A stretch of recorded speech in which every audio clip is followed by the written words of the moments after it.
Good morning students, welcome back to Maharaja Agrasen Ayurveda college. तो आज की क्लास में हम शुरू करेंगे स्वास्थ्यविद सब्जेक्ट और स्वास्थ्यविद का कॉमन टॉपिक डिप्लोमा और बीएससी नर्सिंग का कम्युनिकेबल डिजीज यानी कि संक्रामक रोग।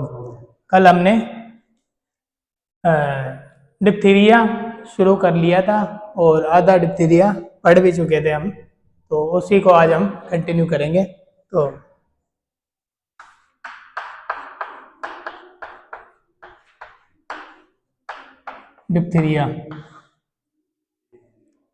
डिप्थीरिया का पॉजिटिव एजेंट क्या होता है? डिप्थीरिया का पॉजिटिव एजेंट क्या होता है? डिप्थीरिया को हिंदी में रोहिणी बोलते हैं।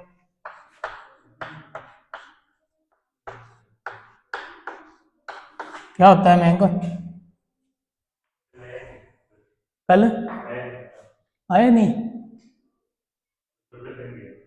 अच्छा, कॉर्नी बैक्टीरियम डिप्थीरिया। तो इसका पॉजिटिव एजेंट है कॉर्नी बैक्टीरियम डिप्थीरिया। तो हमने इसके साइन और सिम्टम भी पढ़ लिए थे कि गले में फेरिंग्स के ऊपर एक लेयर बना लेती है, शुरू में वाइट सी होती है फिर ग्रे हो जाती है। तो शुरू में उस लेयर को निकाल लिया जाए तो कोई दिक्कत नहीं होती, ठीक होने के चांसेस होते हैं। लेकिन जब कुछ टाइम निकल जाएगा, बाद में अगर उस लेयर को हम लोग निकालना चाहेंगे तो क्या है, अंदर ब्लीडिंग शुरू हो जाएगी। तो इसलिए इसके लिए फिर हम आज करेंगे कंट्रोल मेजर्स, यानी कि इसको प्रबंधन कंट्रोल नियंत्रण के उपाय, यानी कि इसको कंट्रोल कैसे कर सकते हैं। एक तो बात यही है कि टाइम टू टाइम जब भी बच्चे की बर्थ हो गया उसके बाद जो भी वैक्सीनेशन होती है वो टाइम टू टाइम वैक्सीनेशन करवानी चाहिए, ठीक है। फिर मामलों और वाकों का शीघ्र पता लगाना चाहिए, यानी कि जो केस हैं प्लस में जो कैरियर है, कैरियर दो चीज हो गए ना। एक तो केस कौन है? जो इससे इन्फेक्टेड है, ठीक है, जो रोगी है। एक मतलब जो फैलाने वाले हो गए, ठीक है। तो इनका जल्द से जल्द पता लगाया जाए और इनको खत्म किया जाए। फिर क्या है, सभी मामलों और वाकों को अलग रखना, ठीक है, यानी कि इनको एक अपन ने कल बात की थी क्वारंटाइन, जैसे कोविड में आपने सुना होगा क्वारंटाइन कर दिया, तो मतलब लोगों के कांटेक्ट में आने से बचाने के लिए क्या किया जाता है, कुछ दिनों के लिए जब तक उसका इन्फेक्टिविटी उस बैक्टीरिया की या वायरस की रहती है तब तक उसको आम पब्लिक से थोड़ा दूर रखा जाता है, अलग रखा जाता है, ताकि वो बाकी जो हेल्दी लोग हैं उनके अंदर ये बैक्टीरिया या वायरस ना फैला सके, ठीक है। तो अधिमानत कम से कम 14 दिन के लिए या संक्रमण से मुक्त साबित होने पर अस्पताल में रखना। तो कम से कम 14 दिन के लिए उसको अलग रखें, या फिर जब तक वो इस बैक्टीरिया से, इस रोग से मुक्त ना हो जाए तब तक अलग रखने। तो जो कोविड से इन्फेक्टेड होते थे या जो कांटेक्ट में आए हुए होते थे उनको कितने दिन क्वारंटाइन रखा जाता था?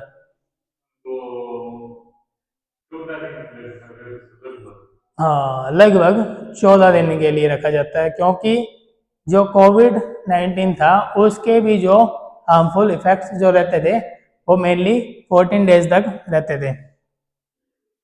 तो फिर क्या है, अब जो मामले हैं और वाहक है उनका क्या है, उनका उपचार, यानी कि वाहक कौन हो गए, मतलब जो इनके कांटेक्ट में आए हैं, मतलब कांटेक्ट में आ गए लेकिन अभी तक पूर्ण रूप से रोग उत्पन्न नहीं हुआ, ठीक है, तो वो हो गए वाहक। और केस कौन हो गए, जो रोगी हो चुके हैं, उनमें लक्षण भी उत्पन्न हो चुके हैं। क्योंकि कोविड के भी लोग कुछ ऐसे थे, कुछ तो ऐसे थे जिन पे लक्षण सामने आ जाते थे, कुछ ऐसे थे उनके कांटेक्ट में आते थे लेकिन अभी उनमें कोई लक्षण दिखाई नहीं देता था। ठीक है। हाँ, फिर भी उनको भी क्वारंटाइन कर दिया जाता था ताकि ये बंदा, क्योंकि मैंने आपको एक बात बताई थी, जिसकी इम्यूनिटी के ऊपर डिपेंड करता है। जैसे मान लो हम 3 लोग हैं, तो हम 3 लोगों ने, जैसे मान लो किसी के संपर्क में आ गए किसी वायरल कोल्ड वाले के, ठीक है, तो हो सकता है कि आप दोनों को वायरल कोल्ड ना हो और मुझे अकेले को कोल्ड हो जाए, क्योंकि आप लोगों की इम्यूनिटी स्ट्रांग थी और मेरी कमजोर थी, इसलिए मेरे अंदर लक्षण दिख गए, लेकिन कांटेक्ट में तो आप आ गए, ठीक है। हो सकता है आपको नहीं हुआ, फिर आप किसी दूसरे से मिलोगे तो उसको हो सकता है आप वो वायरस ट्रांसफर कर दो। हो सकता है सामने वाले की इम्यूनिटी कम हो, आपकी स्ट्रांग है, लेकिन सामने वाले की इम्यूनिटी कम हो तो फिर क्या होगा, आप उसके लिए कैरियर हो, ठीक है। तो अब क्या करना है इसमें, डिप्थीरिया एंटीटॉक्सिन देंगे, आईएम या आईवी। मामले और संवेदनशील परीक्षण के तुरंत बाद, यानी कि चेक करने के बाद में कि डिप्थीरिया का ये केस है या नहीं है, उसके बाद एंटीटॉक्सिन देंगे, आईएम या आईवी। आईएम का मतलब क्या होता है, इंट्रामस्कुलर, और आईवी का मतलब क्या होता है, इंट्रावेनस। आप कभी भी कोई भी इंजेक्शन देखोगे तो उसके जो एम्पाउल होगा उसके बाहर लिखा होगा कि ये इंजेक्शन कैसे देना है, उस पर कुछ इंजेक्शन ज़्यादातर ऐसे होते हैं जो आईएम एंड आईवी दोनों लिखा होता है, आईएम एंड आईवी। ये क्या हो गया, इंट्रा मस्कुलर। आईवी क्या हो गया, इंट्रा वेनियस, यानी कि ये।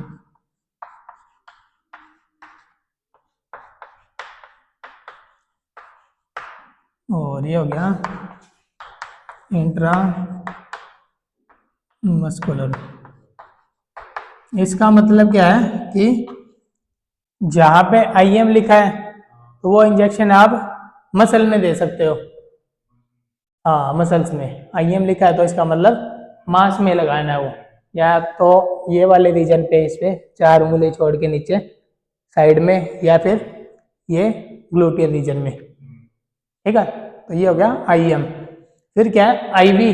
अगर आईवी है तो यानी कि वेन में लगाना है, वेन, ये वेन्स होती है ना जो, ये वाली होगी, इंजेक्शन लगता है ना यहाँ पे, यहीं से जहाँ से सैंपल निकाला जाता है, यहाँ हो गई, या ये देखो ये वेन्स जो दिखाई दे रही है यानी में लग जाता है। ये वाली जो होती है ना, ये रेडियल, इधर ये वाली, ये क्या है थोड़ी मोटी होती है तो इधर आसानी होती है इंजेक्शन लगाने में, ठीक है। ब्रेकियल बोलते हैं, ब्रेकियल।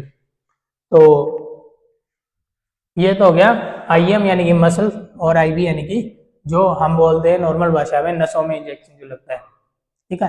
तो किसी किसी पे आईएम आईवी लिखा होता है और किसी में ओनली आईएम लिखा होता है, तो इसका मतलब है कि आपने वो किसी की वेन में नहीं लगाना, सिर्फ मसल में लगाना है। और जहाँ पे ओनली आईवी लिखा है तो इसका मतलब क्या है, वो इंजेक्शन आपका मसल में नहीं लगेगा, वो सिर्फ रगों में, नसों में, वेन्स में लगेगा, ठीक है। तो इसका एंटीटॉक्सिन देना अपने आईएम या आईवी की कितनी मात्रा, 10,000 यूनिट से लेके 80,000 यूनिट। इसकी जो इसका एंटीटॉक्सिन आता है डिप्थीरिया का, उसकी जो रेंज दी होती है 10,000 से लेके 80,000 यूनिट। फिर क्या करना है, 5-6 दिनों के लिए 6 घंटे में क्या करना है, 2.5 लाख यूनिट पेंसिलिन, या तो 2.5 लाख यूनिट पेंसिलिन। लेकिन पेंसिलिन मैंने आपको बताया था काफ़ी खतरनाक भी साबित हो जाता है, जिसके लिए अगर वो रिएक्शन करता हो किसी को, कई लोगों को एलर्जिक हो जाता है, रिएक्शन करता है वो, तो उसके लिए वो घातक साबित हो सकता है, ठीक है। तो फिर उसमें क्या कर सकते हैं आप, 6 घंटे में क्या करेंगे, 250 mg एरिथ्रोमाइसिन, डिप्थीरिया के केस में 250 mg एरिथ्रोमाइसिन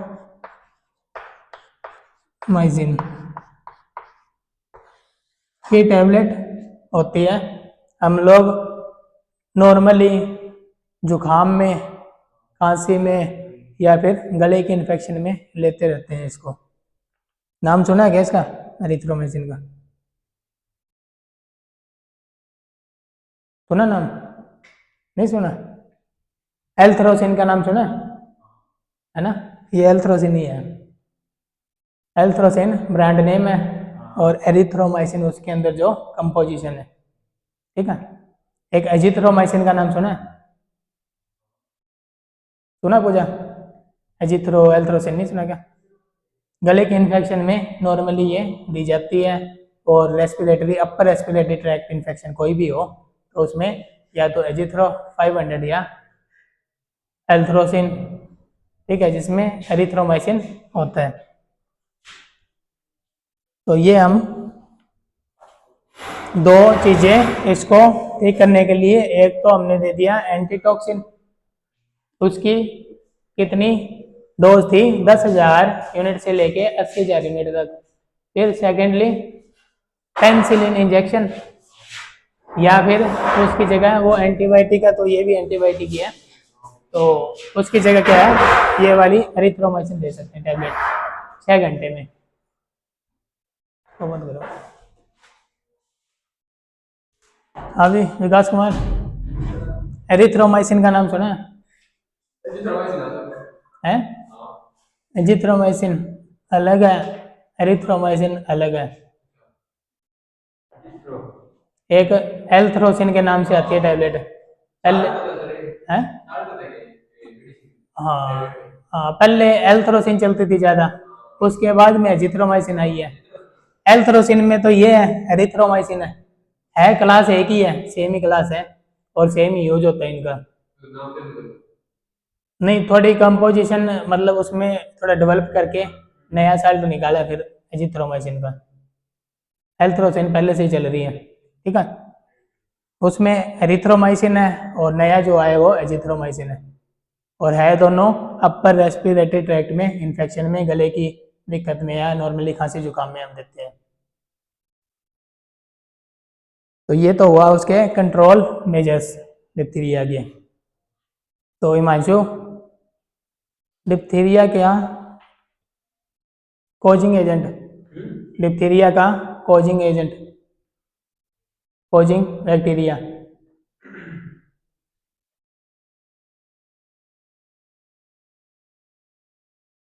अंकित, डिप्थीरिया का causing agent? Positive bacteria, bacteria है वायरल है? बैक्टीरियल है ना, तो बैक्टीरिया कौन सा है इसका?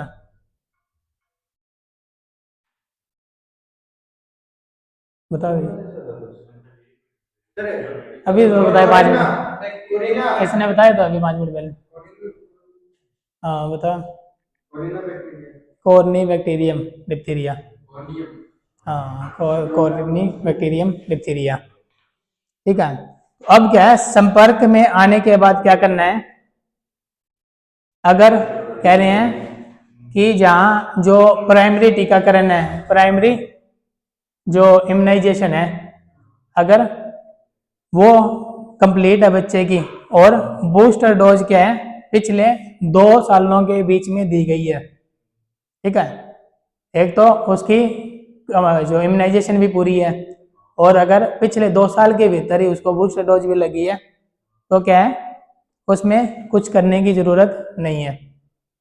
जहां प्राथमिक टीकाकरण या बूस्टर खुराक 2 वर्ष से अधिक समय प्राप्त की गई है, वहां केवल बूस्टर खुराक की आवश्यकता होती है। यानी कि जहाँ पे क्या है कि जैसे वैक्सीनेशन हुई है, बूस्टर डोज लगी है, लेकिन 2 साल से ज़्यादा हो गया बूस्टर डोज लगे हुए को, तो उसको हमें एक बूस्टर डोज देनी पड़ेगी डिप्थीरिया की। और क्या है, गैर प्रतिरक्षित संपर्क को रोग निरोधी पेनिसिलिन या एरिथ्रोमाइसिन डिप्थीरिया एंटीटॉक्सिन की 1000 से 2000 यूनिट वाली मिलनी चाहिए, ठीक है। 1000 से 2000 यूनिट वाली पेनिसिलिन, ये डिप्थीरिया की एंटीटॉक्सिन, और क्या है, या फिर पेनिसिलिन एंटीबायोटिक में पेनिसिलिन भी दे सकते हो, या फिर एरिथ्रोमाइसिन जो आपको मैंने बताई है ये दे सकते हो। पेनिसिलिन थोड़ी सी रिस्की होती है, हाँ वो रिएक्शन ज़्यादा करती है बंदे के, तो बंदे की मृत्यु भी हो सकती है उससे, अगर जिसको रिएक्शन कर गया। इसलिए एरिथ्रोमाइसिन थोड़ी ज़्यादा सेफ रहेगी। तो ये तो हमारी डिप्थीरिया डिजीज कंप्लीट। अगला हम शुरू करेंगे मलेरिया। तो हिमांशु बताएगा मलेरिया का पॉजिटिव एजेंट क्या है।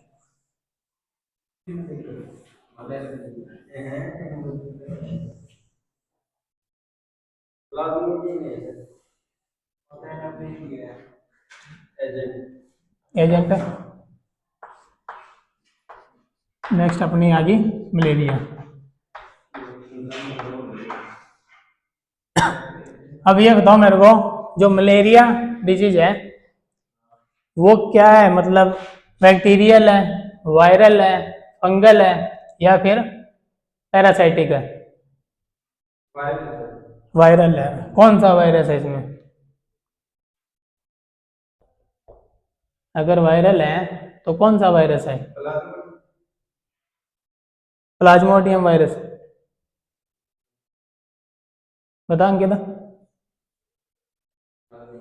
विकास है ये? बैक्टीरियल है, वायरल है, फंगल है, या पैरासाइटिक है मलेरिया? पैरासाइटिक है।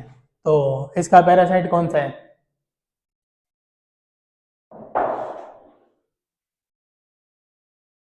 है?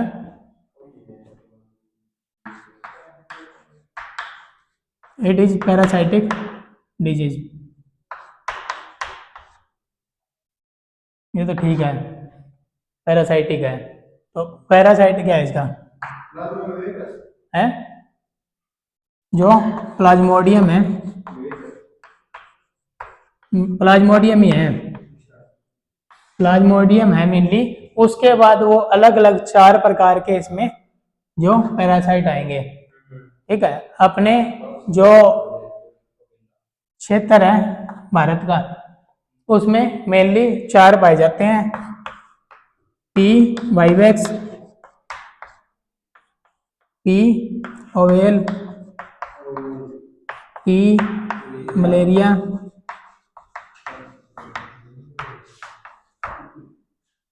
P falciparum, falciparum. प्लाज्मोडियम की ये 4 स्पीसीज मेनली पाई जाती है अपने क्षेत्र में। और इन चारों स्पीसीज में भी सबसे ज्यादा कौन सी पाई जाती है अपने इंडिया में? Plasmodium vivax. ठीक है, और इसमें सबसे खतरनाक जो स्पीसीज होती है इसकी प्लाज्मोडियम कौन सी है? ये प्लाज्मोडियम फाल्सीपेरम। पेरम ये सबसे खतरनाक होती है, क्योंकि इसका असर मनुष्य के मस्तिष्क तक भी, दिमाग तक भी पहुंचता है। लेकिन अपने क्षेत्र में होने वाली सबसे ज़्यादा जो केसेज हैं पी वाइवेक्स के हैं। ठीक है, यानी कि प्लाज्मोडियम। तो इसका एजेंट क्या हो गया? Plasmodium.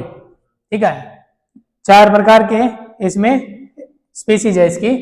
Plasmodium vivax, Plasmodium oval, Plasmodium malaria, Plasmodium falciparum. ठीक है, तो इनकी परसेंटेज आपको बता दी। सबसे ज़्यादा पी वाइवेक्स वाले मिलते हैं। ठीक है, और सबसे खतरनाक कौन सी है? Plasmodium falciparum. तो ये क्या है? प्रोटोजोआ मलेरियल परजीवी कौन सा है इसमें? प्रोटोजोआ विकास के 2 चक्रों से गुजरता है। इसकी जो लाइफ साइकिल है वो 2 स्टेज में निकलती है। मलेरिया पैरासाइट की लाइफ साइकिल क्या है? 2 स्टेज में है। उसकी एक स्टेज तो ह्यूमन बॉडी में होती है, यानी कि इंसान के शरीर में, और दूसरी स्टेज उसकी है कंपनी। हाँ, जो फीमेल एनोफ्लीज होती है उसकी बॉडी में, फीमेल एनोफ्लीज में।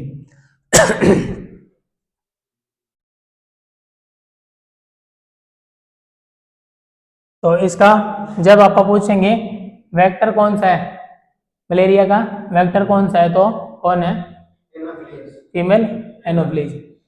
फीमेल लगाना मत भूलना। एनोफ्लीज की दो क्वालिटी है, इसमें मेल भी है फीमेल भी है, लेकिन ये इसका कोजिंग कौन होती है, फीमेल एनोफ्लीज।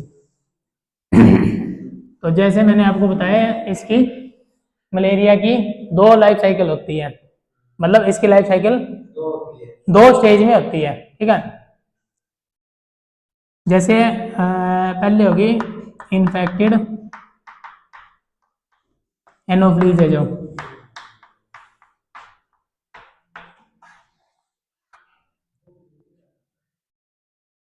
फीमेल एनोफ्लीज ने क्या किया,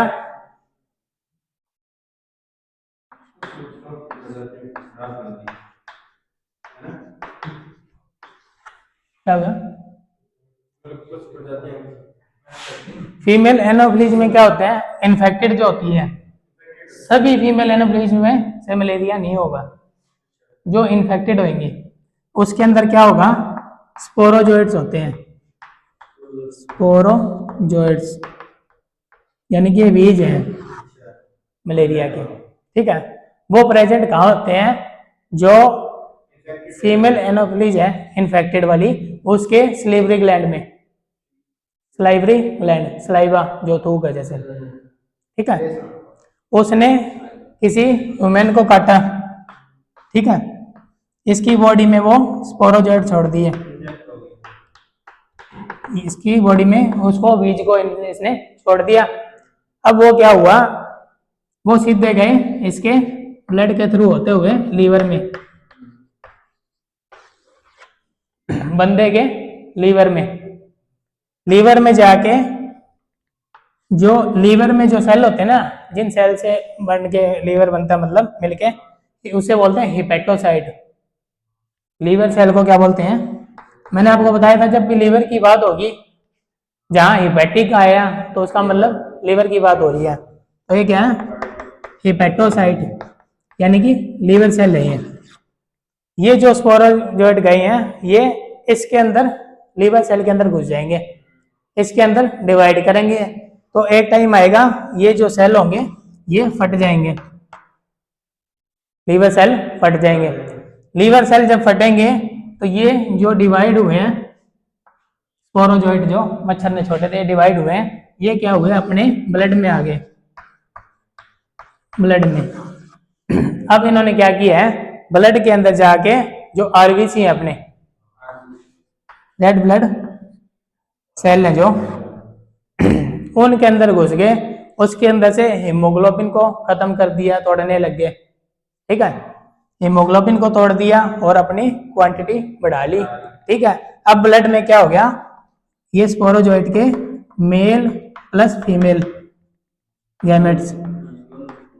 गैमेट इसने डिवाइड करके अंदर अपने जो रिप्रोडक्शन कर ली लीवर के अंदर, आरबीसी में, ब्लड के अंदर गैमेट आ गए, मेल और फीमेल गैमेट आ गए, ठीक है। और इस स्टेज पे जब ये अपने हीमोग्लोबिन वगैरह को खत्म करेगा, उस टाइम बंदे को ठंड लगती है, बुखार आती है, वो जब ये स्पोरोजोइड इंसान के ब्लड में आ गया, उस टाइम जो शिवरिंग के साथ ठंड लग के बुखार आती है मलेरिया में, ठंड लग के बुखार आती है मलेरिया में, ठीक है। जब ये ब्लड में आ गए तो ब्लड में आगे मेल और फीमेल गैमेट बन गए, ठीक है, समझ गए।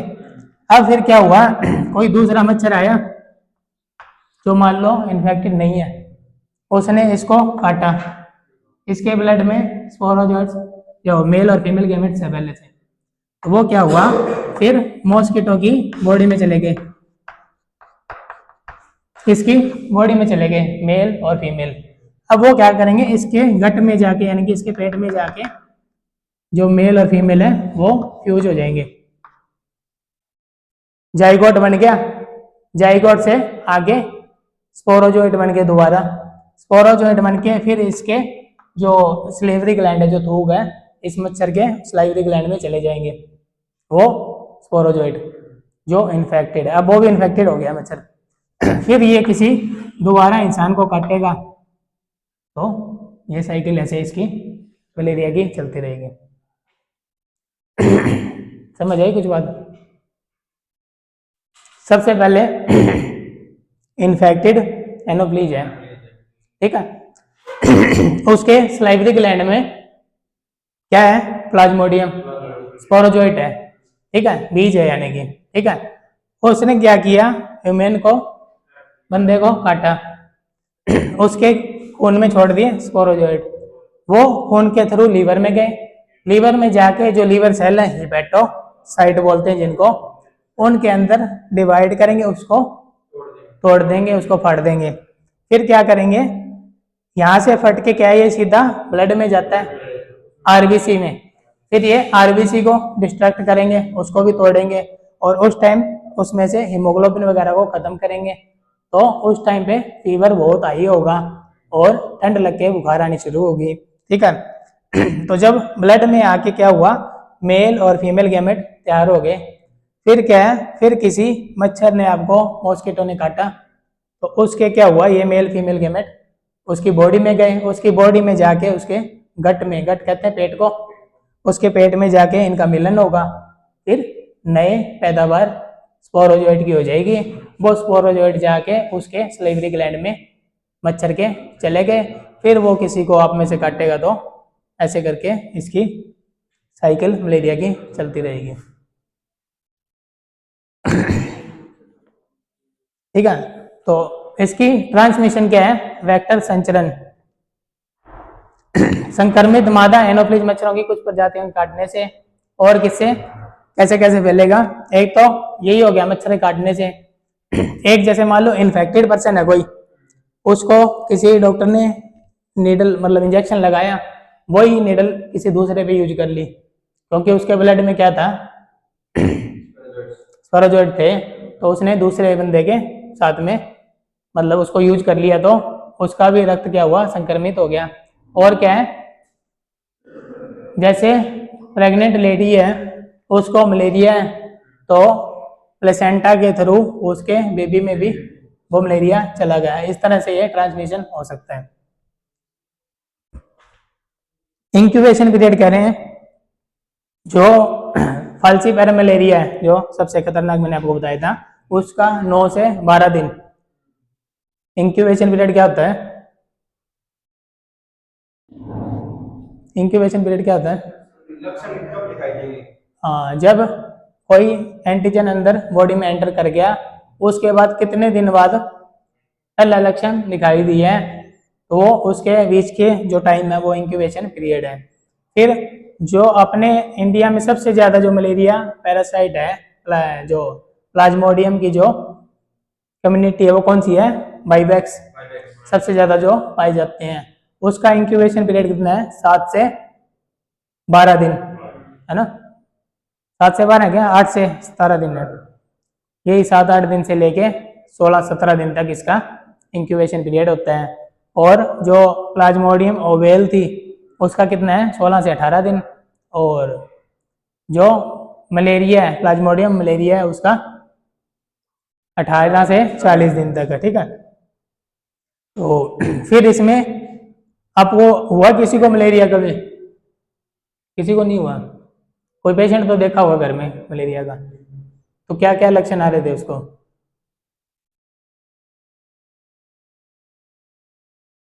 ठंड लग के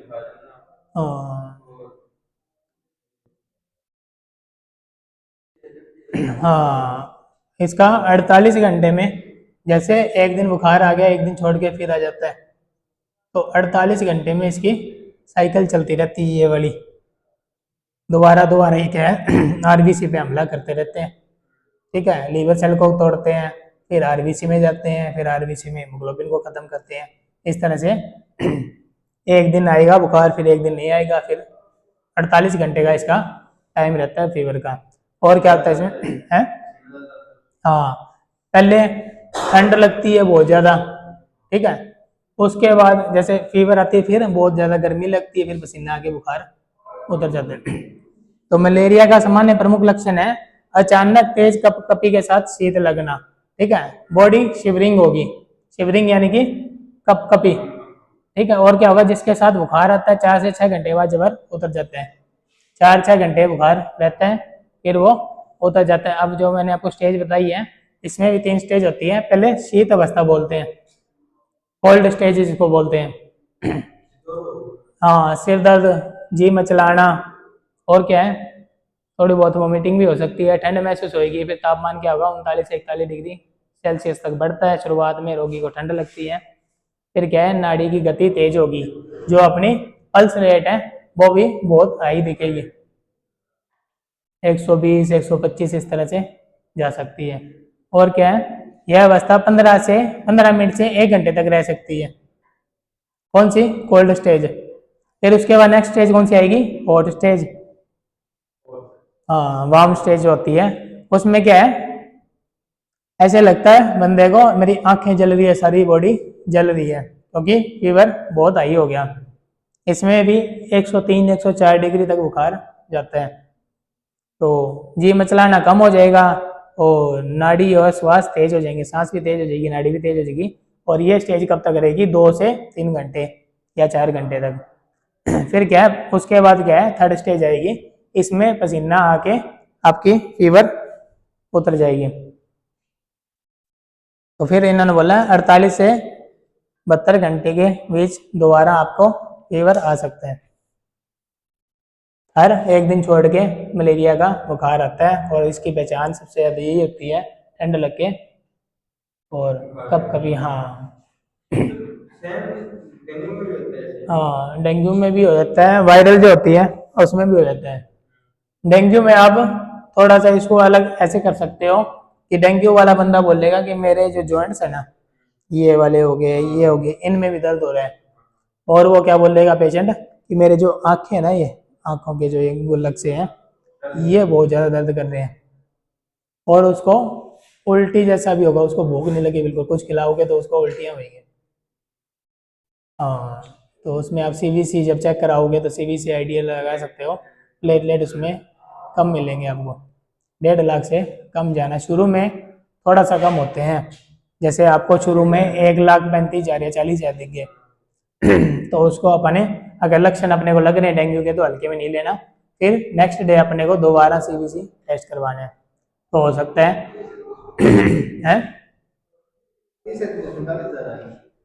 हाँ, तीसरे दिन क्या, शाम को ही हो सकता है बंदे की 1 लाख होगी या 95,000 होगी, या फिर उसी दिन सुबह तक 47,000 होगी, 46,000 होगी। क्योंकि डेंगू वाले पेशेंट के प्लेटलेट क्या है, बहुत जल्दी जल्दी जल्दी जल्दी डाउन होते रहेंगे।